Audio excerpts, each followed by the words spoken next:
हुज़ैफ़ा बिन यमान फरमाते हैं कि हमसे रसूल अल्लाह सल्लल्लाहु अलैहि वसल्लम ने 2 हदीसें बयान की, जिनमें से एक की हकीकत तो मैंने देख ली और दूसरी का इंतज़ार कर रहा हूँ। आपने फरमाया, अमानत लोगों के दिलों की जड़ में उतरी, फिर कुरान करीम उतरा और लोगों ने कुरान से इसकी अहमियत कुरान से जानी और सुनते रसूल से इसकी अहमियत जानी। फिर आपने हमसे अमानत के उठ जाने के बारे में बयान करते हुए फरमाया, आदमी रात को सोएगा और उसके दिल से अमानत उठा ली जाएगी और जब वो सुबह को उठेगा तो उसका थोड़ा सा असर एक नुक्ता की तरह दिल में रह जाएगा।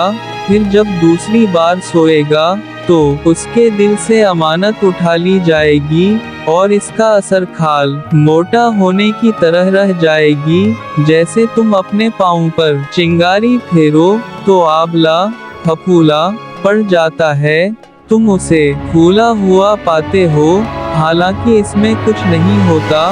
फिर हुज़ैफ़ा रज़ी अल्लाह अन्हा एक कंकरी लेकर अपने पाँव पर फेरने लगे और फरमाया, लोग इस तरह हो जाएंगे कि खरीदू फरोख्त करेंगे लेकिन उनमें कोई अमानतदार ना होगा, यहाँ तक कि कहा जाएगा फला कबीले में एक अमानतदार आदमी है और किसी आदमी की तारीफ में ये कहा जाएगा, कितना मजबूत शख्स है, कितना होशियार और अक्लमंद है, हालांकि उसके दिल में राई के दाने के बराबर भी ईमान ना होगा। हुज़ैफ़ा रज़ी अल्लाह अन्हा कहते हैं, मेरे ऊपर एक ऐसा वक्त आया कि खरीदो फरोख्त में किसी की परवाह नहीं करता था।